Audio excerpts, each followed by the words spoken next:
Assalamualaikum warahmatullahi wabarakatuh. Alhamdulillah wassalatu wassalamu ala Rasulillah wa ala alihi wa sahbihi wa man tabi'ahu wa mawala.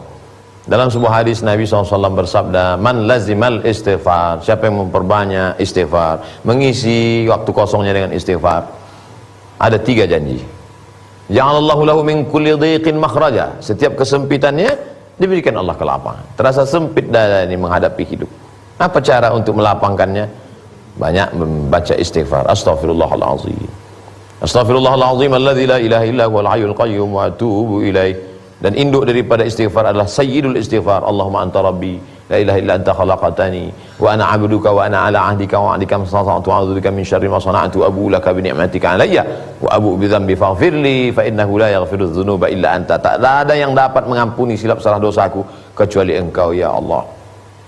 Lalu kemudian wa min kulli hammin faraja, setiap hammin, kesusahannya, hidup ini penuh dengan kesusahan, fi kabad, hidup ini penuh dengan kesusahan dan kesulitan. Maka bagaimana cara melepaskan diri dari kesusahan? Iyam sasakallahu bidurrim fala kashifalahu ilahu fala kashifalahu iliyahu.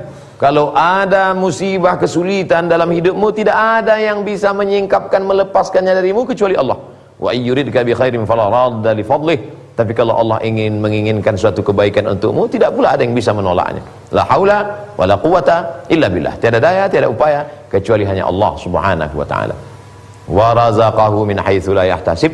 Diberi Allah rezeki dari jalan yang tidak disangka-sangka. Rezeki punya Allah, usaha milik kita. Buah yang matang di atas pokok kayu punya Allah, tapi usaha kita untuk menjoloknya. Berapa kali dijolok tidak juga jatuh. Tapi berapa kali pula kadang kita hanya lalu jatuh dia dari atas. Kuasa Allah. Kita disuruh berikhtiar, al-kasbu wal ikhtiar, berusaha. Begitu menurut ahli sunnah wal jamaah. Oleh sebab itu, maka memperbanyak istighfar. Apakah orang-orang yang soleh, bahkan Nabi itu tidak beristighfar? Wallahi demi Allah, kata Nabi Muhammad SAW, wallahi demi Allah, inilah astaghfiru ila rabbi wa atubu ilaih mi'ata marrah fil yawmi wal laylah. Aku beristighfar 100 kali sehari semalam. Nabi yang tidak berdosa, wallahu ya'asimuka minan nas, Allah menjaga engkau, Nabi maksum, tapi dia tetap beristighfar sehari semalam. Ada kalanya orang beristighfar karena dia buat dosa, sabu-sabu, khamar, zina, mabuk, korupsi, dia beristighfar. Tapi ada kalanya orang beristighfar bukan karena dosa, tapi karena dia malu. Orang yang tidak bertahajud malam tidak dosa karena tahajud salat sunat. Tapi kemudian ketika dia bangun di tengah malam, dia lihat acara televisi yang selama ini tidak hanya tontonan tapi tuntunan, lalu kemudian datang rasa malunya. Ini judul ceramahnya tentang tahajud, tapi kenapa aku tidak pernah bangun malam seumur hidupku? Datang rasa malunya. Setelah itu dia pun beristighfar. Jadi ada kalanya juga orang beristighfar karena malu kepada Allah Subhanahu wa taala. Ada pula kalanya orang beristighfar itu karena memang ingin mencari fadilah, keutamaan yang disebarkan oleh Allah Subhanahu wa taala. Oleh sebab itu kalau ada orang hidupnya zuhud, jauh dari keduniawian, tapi sebentar-sebentar dia beristighfar, astaghfirullahaladzim, astaghfirullahaladzim. Dia tidak minum khamar, dia tidak berzina, dia tidak berjudi, dia tidak makan riba. Lalu kenapa dia beristighfar? Karena dia selalu malu di hadapan Allah Subhanahu wa taala kalau sampai dia tidak melakukan perbuatan amal saleh.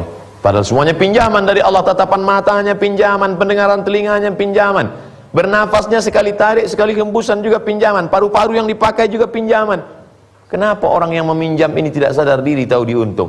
Biasanya kalau kita diberi gratis, makan gratis, minum gratis, rumah gratis, berterima kasih kepada sahibul bait. Tapi kenapa ada orang yang tidak pernah berterima kasih kepada Allah Subhanahu wa taala? Maka beristighfar adalah ungkapan rasa malu. Al-imanu bid'un wa sab'una syu'bah. Iman itu 50 sekian cabang. A'laha yang paling tinggi la ilaha illallah, wa adnaha yang paling rendah imatatul adza 'anit thariq, membuang sesuatu yang mengganggu dari jalan. Al-haya'u syu'batun minal iman. Malu adalah bagian dari iman. Malu kepada Allah, umur panjang tapi tak dipakai untuk beramal soleh. Malu kepada Allah, harta banyak tapi masih menyia-nyiakan anak yatim, fakir, miskin. Malu kepada Allah, anak perempuan, istri, sahabat, kerabat, tetangga, belum lagi menutup aurat dengan hijab, dan mulut diam tak pernah berkata apa-apa. Kenapa tidak pernah mengajak? Mengapa tidak pernah merangkul? Mengapa tidak pernah mengarahkan kepada kebaikan dan kebenaran? Oleh sebab itu, dengan beristighfar jauhkan dari segala bencana, musibah penyakit, musibah keluarga, diberikan Allah Subhanahu wa taala ketenangan batin. Maka jangan pernah lupa apapun yang terjadi, memperbanyak lidah, membasahi lidah dengan Astaghfirullahalazim alladzi la ilaha illa huwal hayyul qayyum wa atubu ilaih. Semoga bermanfaat. Terima kasih. Wassalamualaikum warahmatullahi wabarakatuh.